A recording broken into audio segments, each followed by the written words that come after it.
I spent $14,000 to fly my family out for my graduation, but they never came, they went to Greece instead. My uncle commented on my graduation photo, "You're not even a real doctor." So I sent them a copy of my degree, along with the invoice for the flights. 3 hours later, my mom started calling nonstop, but by then, I had already done something they didn't see coming. Let me back up. That photo from graduation? My robe was wrinkled, my hair was a mess, but I was proud like never before. Not when I got into school, not when I passed exams, not even during my first diagnosis. That moment, walking across the stage, was when I finally breathed, and they ruined it. I paid for everything, $14,000 for business class tickets. Mom has back pain, and I thought Dad deserved comfort. I didn't complain, I just paid. I even printed out their flight details and gave them gift envelopes. Your flight leaves on the 4th, I told them. Graduation is the 6th, don't be late. Mom smiled, Dad nodded. My sister Mary asked if her boyfriend could come. I said yes. They never showed. 3 hours before the flight, Mary texted, "Something came up, we're not going to make it, I'll explain later, love you." That was it. At graduation, I kept looking for them, their seats were empty, I had to smile for photos, except my diploma alone.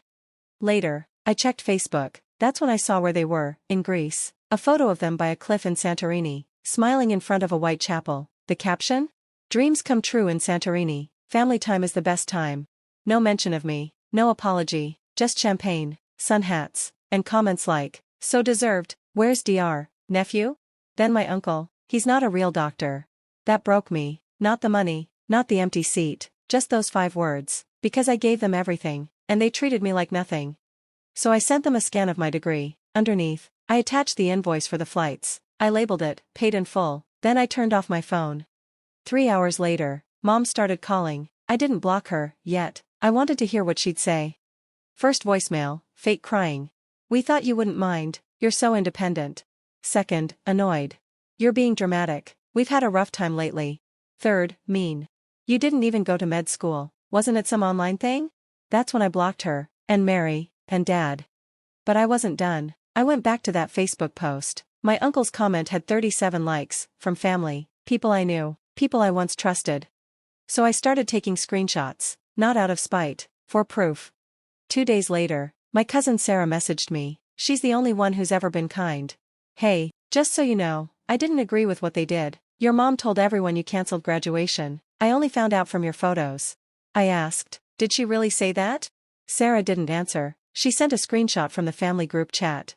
My mom wrote, "James made it clear we weren't invited, said he'd rather celebrate with his real friends, let him sulk, Greece is better than sitting through his doctor talk." Mary replied, "LOL, he's probably diagnosing himself with abandonment issues." I stared at the screen, then saved it to a Dropbox folder I'd already started, family receipts. Because here's what they forgot, I paid for everything. In December, I gave my parents $2,500 for the heating bill. 2 days later, Mary posted a photo from a ski resort, "Self-care matters, #grateful." Last spring, I paid for my dad's car down payment. He said the dealership was giving him trouble. I saw the charge Rolex store. The worst? Mary said she needed emergency dental surgery, said she was in pain, couldn't eat. I sent $1,800 right away. 2 weeks later, she posted a photo in Mykonos, bright smile, cocktail in hand. Caption, "White smiles and white wine." So I kept every receipt, every transfer, every time they cried, begged, then flaunted it online. I started wondering, was I being dramatic? Then I found something that erased all doubt. I was cleaning my old laptop, and opened a backup file called Grad 2024. I expected flashcards. Instead, I found audio recordings. I found out something by accident. I had recorded some of my phone calls with my parents. I didn't do it on purpose. I used a call recorder app to save study sessions, and sometimes I forgot to turn it off. One recording stood out. It was from March 3rd, the day I bought their graduation tickets. I pressed play. My voice, "I sent you the confirmation email. The flight to Boston is on the 4th. I booked the hotel too." Mom, "Sweetie, that's a lot of money. Are you sure you want to spend it?" Dad, "Let him, he's got doctor money now, right?" They all laughed. Mary, my sister, "Well, if he's really a doctor, not like one of those Zoom degrees." More laughter. Then my dad said the part that really hurt. "He thinks we'll show up and clap like seals. He doesn't get that he's just our retirement plan." The audio ended. I just sat there, quiet. Then I saved the file to my folder and named it, "Not a Real Doctor," MP3. That night, I made a decision, not for revenge, but for the truth. If they saw me as nothing more than a walking bank account, then they needed to see the consequences, and I still hadn't sent them the final invoice. Graduation dinner was supposed to be a celebration. I had booked it weeks in advance, a private room, nice lighting, customized menu. I even paid a deposit. They didn't know I still kept the reservation, and they had no idea who else I invited. I got there first, pressed shirt, black suit, calm face, the kind of calm before a storm. The restaurant manager led me to the private room. Then came my mom, all dressed up like nothing had happened. My dad followed, limping like he wanted sympathy. Mary walked in last, staring at her phone, not even noticing the extra chairs. No one saw the projector, no one asked. Mom started off, smiling, "We're so proud of you, sweetie. Sorry we missed the ceremony, but Greece was a once-in-a-lifetime thing." Dad added, "We raised a doctor, even if Facebook doesn't get that." He smiled like it was funny. Mary giggled into her wine. Then the door opened again. My Uncle Thomas came in. "You're not a real doctor, right?" I said. He looked confused. "I thought this was just for family." "Exactly," I said. Then I stood up. "Thanks for coming, let's get started." I clicked a remote, and the projector lit up the screen behind me. First slide. This is what family looks like when you're just the ATM.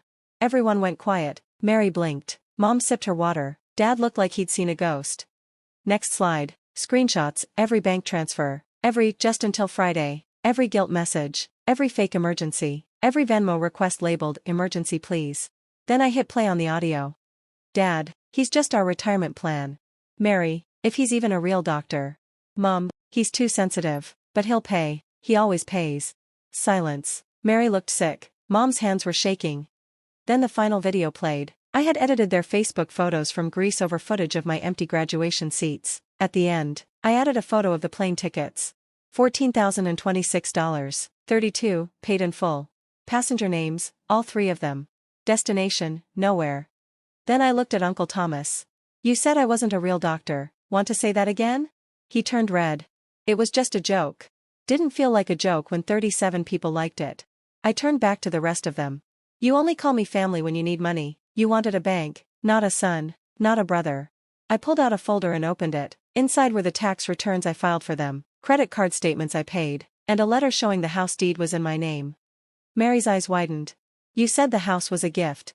I looked at her and said, "And you treated it like trash, so now it's not." Mom stood up. "Sweetheart, we didn't mean any of that." I kept talking. "You'll get an eviction letter on Monday. I've frozen the accounts connected to me. The car lease is cancelled. Shared credit cards, shut down. Utilities, changed. You'll need a new address." Dad slammed the table. "You're destroying this family." "No," I said. "You destroyed it when you chose Greece over me." That's when the final guest walked in, Professor Morales, my mentor from med school. He had driven 2 hours to be there. He shook my hand and turned to my family. I was there when he pulled his first night shift, when he stayed up 3 days straight for his boards. He saved a life before most of you finished breakfast. I watched him become a doctor while you treated him like a debit card in a lab coat. Then he added, turning to Dad, "You didn't raise a doctor, you abandoned one," and he walked out. I stood, closed the laptop, and slipped the projector remote into my coat pocket. "This dinner's paid for, that's my last gift to you," and I left, not in anger, not in tears, but in power. For 48 hours, nothing, no calls, no texts, just silence so heavy it echoed. But on the 3rd day, the storm broke. Mom went first, queen of curated chaos. She posted a 6-paragraph Facebook status alongside a black and white photo of me at 16. "He used to be such a kind boy, we raised him with love, but money changes people, it blinds them. My heart breaks for our broken family." 400 likes, 36 comments, crying emojis, distant relatives chiming in. "Kids these days are so selfish," praying for healing. Then Mary, one text. "You'll regret this. Funny how people think you'll flinch after you've already lit the match and walked away from the bridge." The eviction notice landed Monday morning, just like I said it would, signed, sealed, official. Mary posted a crying selfie an hour later with a caption. "Some people destroy everything just to feel powerful, but karma remembers." I didn't reply, I just smiled. Because karma was already unpacking her bags. That same day, the hospital board I'd recently joined dropped their quarterly highlights. My name was there, Dr. James W., MD, Resident Liaison, Patient Safety Task Force. The post exploded. Congrats poured in. Former classmates, mentors, even my high school bio teacher. "You always had it in you. Proud of you. Document." Best part? My family was tagged. Whether by accident or divine irony, I'll never know. But their timelines? Flooded. Flooded with praise for the not a real doctor they had mocked. Then came the invoice. Not the symbolic one from graduation, no, this was the real one.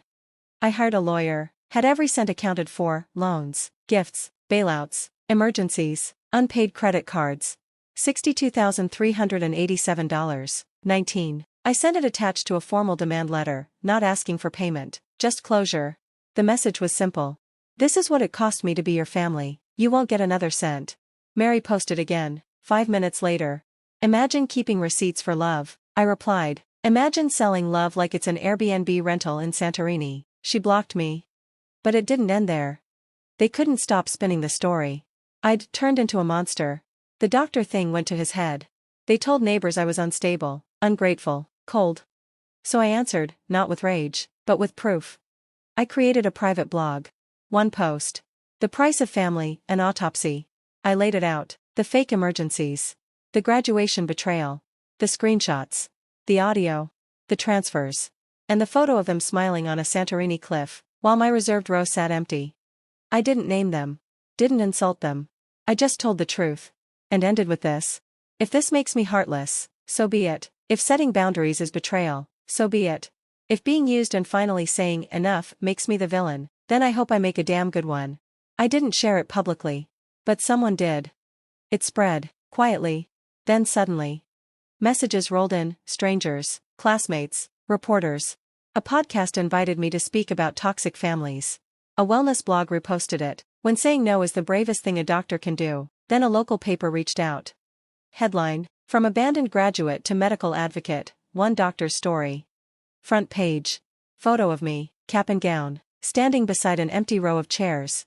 That photo went viral. 3 days later, a call. Blocked number. I answered, just to see. Dad's voice. No hello, just. You made your point, happy now? I said nothing. He continued. Your mother's not eating, Mary's a mess, you humiliated us. Then the real reason. People at the golf club are asking questions. And there it was. Not guilt. Not love. Reputation. I ended the call with a simple line, don't worry, Dad, you'll always have Santorini. Then I hung up.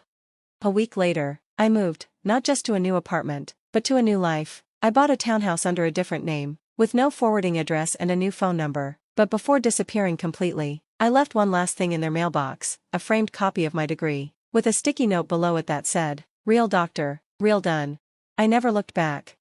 6 months later, I changed my name, not legally, but everywhere that mattered. New phone, new email, new delivery address, all tied to a new identity. To the people who mattered, I was Dr. James Wells. To everyone else, I was nobody, and I loved it that way. The townhouse was peaceful, 2 stories, hardwood floors, a Japanese maple in the backyard that turned red in October. It was the kind of quiet I had never known before. After 29 years of feeling like I always owed something, I didn't decorate much, just a few framed degrees, medical books, and a coffee maker that meant more to me than half my family ever had. My days became my own. Wake up, run 5 miles, work, help people, get thanked, then, silence at home. No calls asking for money, no texts begging for a talk, no threats or guilt trips, just peace. But the past has a way of finding you, even when you shut the door on it. It was a Tuesday when the email came. The subject was, you might want to see this. It was from an anonymous sender, with a screenshot of a GoFundMe page that Mary had started. The title, Help Our Family Heal from the Past. The photo was from a barbecue, back when I still thought they cared about me.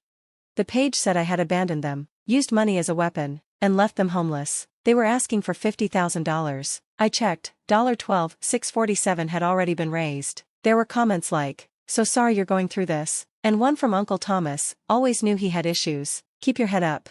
I didn't scream or cry, I just poured a coffee, sat down, and opened an old folder titled, Truth. Inside were things like the audio of Dad laughing about using me, the screenshot of Mary's spa trip right after an emergency, and a voicemail from Mom saying, honestly, we just thought you'd keep paying, that's what family does.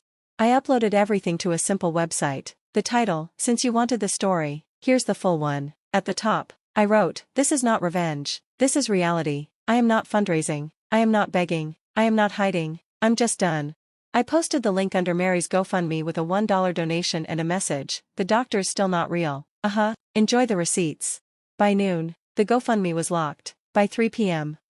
It was deleted. By 6 o'clock, Mary's Instagram was private, and at 9 o'clock, my phone buzzed. It was a new number, probably a burner. I answered. Silence. Then, "Why are you doing this to us?" It was my mother, but her voice was thin, weak, desperate.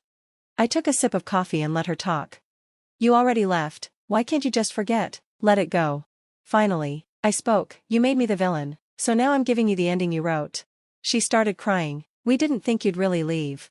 "Well," I said, "doctors perform amputations. Sometimes the only way to survive is to cut off what's infected." And I hung up, for the last time. A year later, the house they lost is now renovated and rented to a family who values it. Sometimes, I drive by it just to see the irony. They put a blue mailbox in front, the kind my mother always said looked cheap. It suits the place now. As for me, I built something better, not just a career, but a legacy. I launched a podcast called Real Doctor, Real Life. The first episode was about my story. It hit 1 million plays in 3 days. I donated the first $14,000 in ad revenue to a scholarship fund I created in my grandfather's name, the only person who never asked for anything in return. The scholarship's rule: no applications from family. Last week, I got a letter, no return address. Inside was a cheap birthday card from a gas station. The message inside said, "We miss you, M." I smiled, walked outside, and set the card on fire in a steel dish on my patio. As the flames ate away at it, I felt lighter. Then I walked back inside, closed the door, and changed the